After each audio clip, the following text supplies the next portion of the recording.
Hi guys, James at Rampant Lion Reviews again for you today with another beer review. For this one we are going to do a review that's a collaboration between two of probably the best known English craft breweries these days and the best rated ones. So this beer is brewed at Verdant Brewing Company down in Falmouth in Cornwall, and it's a collaboration with Cloudwater, who are from Manchester of course and very well known. So it's called Swifts or Swallows and it's a double IPA coming in at 8% ABV, and it's supposed to be pretty bloody good, this one. It was £8 for the can, but you know, I kind of thought, I'm going back to Sweden soon, you'd pay about £8 for a pint over there, why not just get this one and enjoy it. And this was a beer of course that I bought from Hop Knocker, a new beer shop up in Gilesgate in Durham, so I'll put the Facebook link to them in the description below as well. Make sure you check them out if you are watching from the Durham area, but it's owned by a nice couple who are really quite into their beers as well, so make sure you check them out, like I say, if you're watching from the Durham area. But looking forward to this beer, and as always I hope you guys enjoy my take on this one. So anyway, as is usual with my reviews then, I'll tell you a little bit about the breweries involved here. If you want to get straight to the tasting, just fast forward. All the usual links are in the description below. That's the brewery websites, linked to my other reviews that I've done both from Verdant and from Cloudwater. No doubt there will be some more from them in the near future. There's all the usual social media. If you want to see more beer reviews, do please consider subscribing to the channel. The whole channel of course has a geography based tagging system, so you can go into the home page and search for beer based on country, city, state, prefecture, county, whatever it is you're interested in. Do check out the playlist of beers from different countries. There is one there for all the English beers that I've reviewed for you. That's constantly being added to, and as always, please do get in touch and let me know some of the other beers and breweries that you guys would like to see me review. It's always great to hear from you guys that are watching the videos, and the support that you show the channel is hugely appreciated. So anyway, let's kick off with Verdant Brewing then, since these guys are the main brewery. So as I've told you before, Verdant Brewing are based in Falmouth in Cornwall, and they were founded back in 2014 by Adam Robertson and James Heffron, who were later joined by Rich. So Adam was a designer by trade, and James had been a home brewer for a number of years, while Rich was an electrician who actually helped them build the brewery, and then he joined later as a partner. So they ordered their brewing equipment in 2014 and they started brewing their beers the following year, but apparently they brew 3 times a week, which gives them about a capacity of around 6,000 pints a week, and initially struggled to get their beers recognised in Cornwall because of the whole kind of traditional beer culture that's there, but they did prove a massive hit in other parts of the country. But I do believe they are now starting to get their beers recognised a little bit more in Cornwall, and of course that's something I really do need to address on the channel as well. I've said that a few times. The Cornish ales are a kind of traditional English sort of beer culture, although Cornwall, they do kind of consider themselves their own country a little bit. I do need to try and review some of these kind of Cornish ales for you on the channel at some point, because they're supposed to be pretty good. So I will, if you are watching from Cornwall, do recommend me some kind of traditional Cornish beers that I should take a look at, because that's something that I really do need to do. But Verdant Brewing Company, as I said, they're regarded as one of the kind of best English craft breweries, particularly when it comes to double IPAs and IPAs and stuff these days. So if you haven't had the chance to check them out already, I do recommend that you check out Pulp or Bloom, one of their regular beers, and then they're always putting out some of these kind of crazy ones and collaborations and stuff like that. So keep an eye on Verdant Brewing Company, definitely one of the English breweries that you want to keep up with. So yeah, that's all you need to know about them. As I say, check out the brewery website and stuff in the description below if you want to learn more. But on to Cloudwater Brewing Company now. So as I've told you about Cloudwater before, Cloudwater Brewing Company were founded back in 2015 by Paul Jones and James Campbell, after the latter left Marble Brewing Company, but they were also joined by Al Wall and Will France, who had a wealth of experience both in home brewing, professional brewing, and also in bar management as well. But the company lease an archway, and that allows them to age and sour many of their beers. They've got capacity to do that, 200 barrels at a time. Their tap room is actually in the barrel store, so when you go in you can see a lot of these barrels where they're aging and kind of souring their beers as well, which is really interesting. But the beer brewing began in March of 2015 in Manchester, and they officially opened their brew pub, their tap room, in early April of that year as well. And they started off with a 2,400 litre brew kit, but they had enough floor space that they could either double or triple that brewing capacity should they need it, and I think they actually have done that recently as well, but they are planning for further expansion beyond that as well. They're looking at a new premises at the moment from what I gather. They do want to get a bigger brewery, and it'll probably be somewhere on the outskirts of Manchester, I would think. But in early 2018 these guys became the second best brewery in the world according to Rate Beer. So Cloudwater, they're one that you really do want to check out. They're doing some really interesting stuff, and they're probably the best known kind of English craft brewery when it comes to the hazy New England style IPAs and things like that. As I say, doing some really interesting stuff, so if you get the chance, I highly recommend that you check some of their beers out. I'm not sure how widely exported they are or anything like that. I know a few of them have made it over to Copenhagen and stuff like that, but I don't think they go much further afield than that. I think they're kind of like likes of Trillium and Treehouse and things like that. I think they are quite difficult to get outside of the local area, although we do get some of the Cloudwater stuff in Glasgow and stuff like that, and as I say, I've seen one or two of them make it over to Copenhagen. But yeah, another really interesting brewery, and one of the better English ones, one that you really do want to check out if you're interested in English craft beer. But that's all you need to know about Cloudwater. Again, the brewery website and stuff is in the description for you below to check out. So as I say, two very, very good breweries involved with this one, so a beer that should be pretty damn awesome. But let's get on to the actual tasting of it then. As I said, this one's called Swifts or Swallows, Double IPA 8%. The hops in this one is Mosaic, Columbus, Citra and Galaxy. They've actually spelled Citra wrong on the back of this one. They've spelled it Citria, unless that is a different hop that I've not heard of. I'm pretty sure they've just spelled that wrong. The yeast strain in this one is London Ale Yeast number 3. It's got extra pale ale, golden promise, wheat, oats and flaked wheat and dextrin on this one. But yeah, it should be a really pretty damn awesome beer actually. Looking forward to this. So let's get it out and we'll get on with the tasting then. So yeah, as you can see, nice smoky opening that, and I'll tell you something, you can smell some of these fruity notes coming off the beer already. That's just like pineapple juice or something like that. It's a really, really light kind of pale yellowy colour, that beer. Just look at that. So yeah, as you can see, and as you would expect for one of these double IPAs, it is just like pineapple juice or apricot juice or something like that. If I put my fingers behind it, you can see the beer is completely hazy. There's a solid finger of a frothy, I would say slightly cream coloured head on this one. One or two big bubbles sticking towards the side of the glass, and a few little ones just heading up towards the bottom of that head there. Actually just smelling this beer is making me hungry, which is quite annoying. But yeah, it looks really nice. Pretty much what you'd expect from one of these double IPAs. Let's take a closer look at the aroma then and just see how we get on. So yeah, smells pretty damn good, as you would expect. So with this one, definitely a little bit of passion fruit in there. That'll be coming from the Galaxy, of course. The Australian Galaxy always gives you these lovely kind of passion fruity notes. A little bit of mango as well. That's the kind of classic sign of the Citra. And there's a bit of a sort of blueberry and tangerine. That's the Mosaic, of course. The blueberry notes from the Mosaic, I never really picked up on those until quite recently. I always thought that the Mosaic was a little bit tangerine, and usually Mosaic was getting used a lot with Citra, and I was always picking up the kind of this sort of tangerine note, and I was thinking the blueberry, the kind of fruity characters that were coming out of it were to do with the Citra, but no, it is blueberries, and you can definitely pick that up in this one. There is a little bit of that kind of tangerine orange juicy character to this beer as well. Now the Columbus, it's interesting because you can definitely smell a little bit of that kind of peppery spice to this beer. The Columbus always gives you this really peppery, kind of spicy floral aromaticity to the beer, and you can pick that up in the aroma. And this one, if you take it in quite deeply, you can really smell that. There's a little bit of a lighter grassy character, I think, to this beer as well, but the spicy floral aromatic notes are really coming out. Overall, the aroma does lean quite a bit towards the juicy side of things, but there's a kind of spicy floral note in there as well. But there's some biscuit, you can definitely get a little bit of a biscuity sweetness, digestive biscuits. And there's a bit, you can smell the oats too, the kind of creaminess from the oats is coming out of this one really nicely. The wheaty character, not so much. I think more biscuit and oaty notes coming out of this one, but it does smell really nice. You know, it smells like one of these typical double IPAs. So yeah, let's take a taste of this beer and see how we get on, because it is going to be pretty awesome, I'm sure. So this one is Swifts or Swallows, a double IPA, a collaboration brew between Verdant Brewing Company from Falmouth in Cornwall and Cloudwater Brewing Company from Manchester, both in England. Let's get stuck into this beer. Slàinte, skål.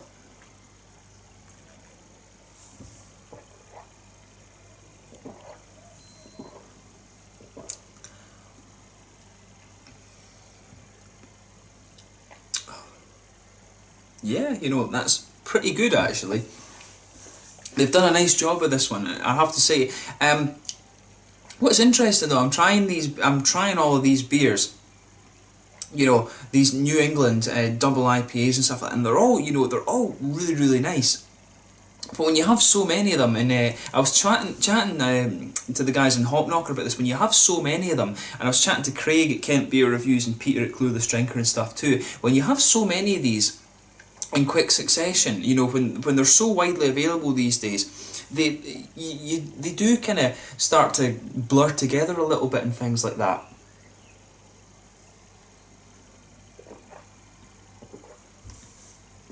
And you know, this is a really, really nice beer. There's no doubt in my mind about that.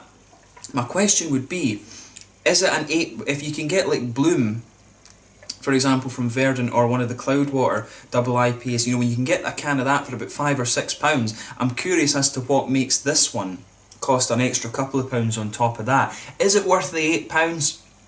I'm not too sure on this one. I mean, don't get me wrong, really, really nice beer, nothing wrong with it, but £8, nah. I think, to be honest, I think they are pushing it a little bit with the cost of that one. And you know, you can't criticise the bottle shops and stuff for that. That's one of these things where everyone on the supply chain has got to make a little bit of money. There's no doubt about that. So I think, you know, that has to go back to the that has to go back either to the supplier or the brewer when it comes to this one. I think £8 for this kind of beer is pushing it a little bit, but that's just me. Let's just focus on the beer anyway that we've said about the price.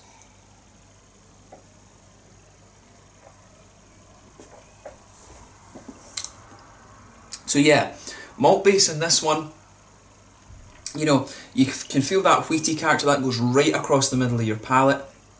The oaty creaminess in this one comes out really, really nicely as well. There's a little bit of a kind of biscuity sweetness and things in there too, which is quite nice. The biscuity character starts to come out a little bit more as you move further and further into the aftertaste of this beer.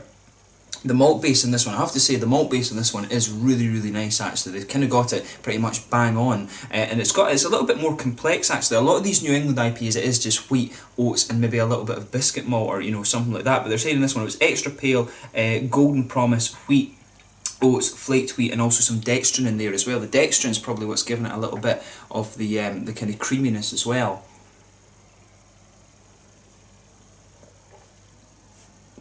But the malt base in this one, I have to say, is really, really nice. So I think you're getting a combination of the Verdant malt base, which I think, if I remember right, it tended to lean a little bit more towards the wheaty side of things, and the Cloudwater ones, they were the ones that were always using the dextrose and dextrin and things like that. So you've kind of got a combination of these two malt bases, which is probably what makes this beer really quite unique actually. But of course the main complexity to this beer has to be the kind of fruity, hoppy side of things. So back corners of the palate, you've got a little touch of earthiness there. As you come further forward along the sides of the tongue, you've got that nice kind of spicy, floral aromatic note. And there around the front curve of the palate, it's got that lighter kind of grassy note that you expect. That sort of spicy, floral aromatic note will be coming from the Columbus in this one. And it does, you know, the Columbus is good because it really does kind of punch its weight a little bit.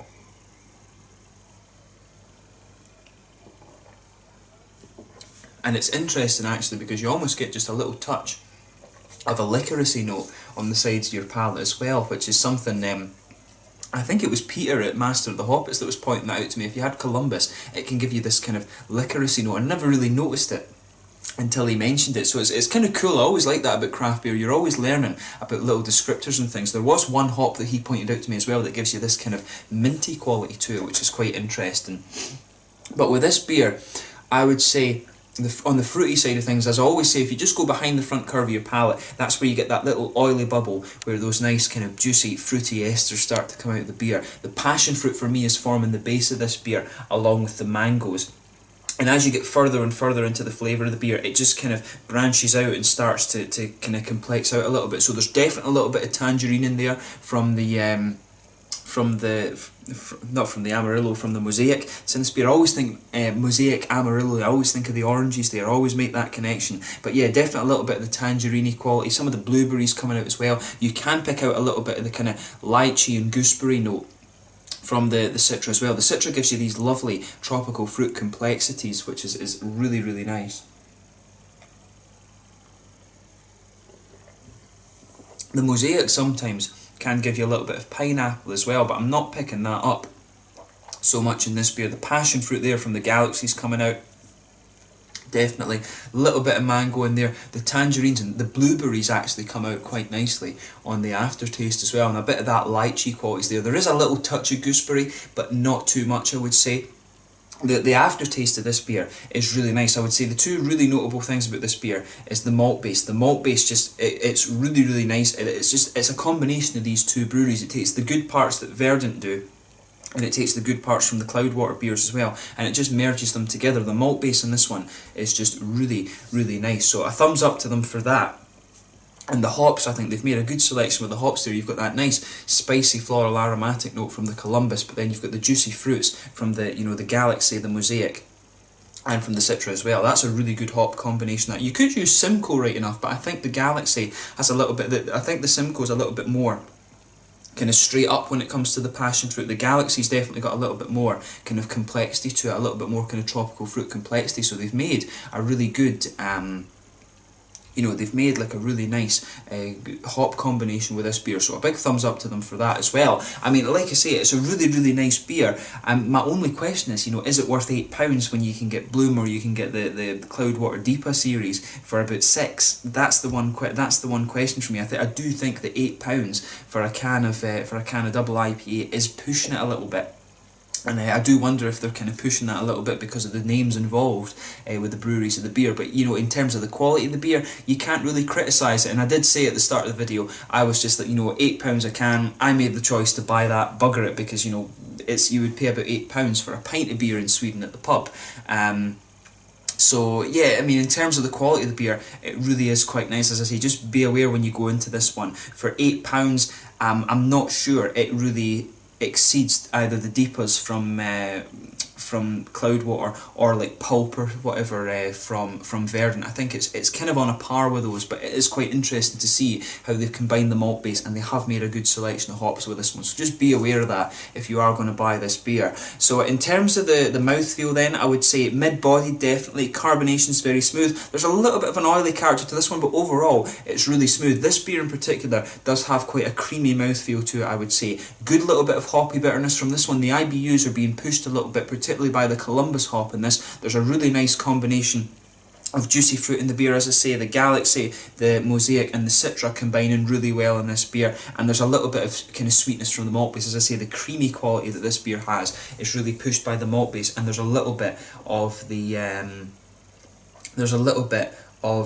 what do you call it, the kind of nice oaty sweetness in there, and a little bit of biscuity quality as well. So overall, it's a really, really nice beer, and I would recommend that you have a go with this one if you get the chance. As I say, it's a little bit more expensive. I'm not quite sure the price is justified compared to some of the other Verdant and Cloudwater beers, but it's a good beer nonetheless, and if you want the novelty, then by all means go for it. You won't be disappointed in that regard. So yeah, really interesting beer, and I'm glad that I got to review this one for you. So once again, thank you for watching my beer reviews. Until the next time, please like, subscribe, share, all the usual YouTube stuff. Let me know your own thoughts on this beer in the comment section below. Let me know what your favourite beers are from Verdant and from Cloudwater as well. Don't hesitate to get in touch and give me some beer recommendations. Make sure you check out the Hop Knocker, the new bottle shop in Durham and Gilesgate.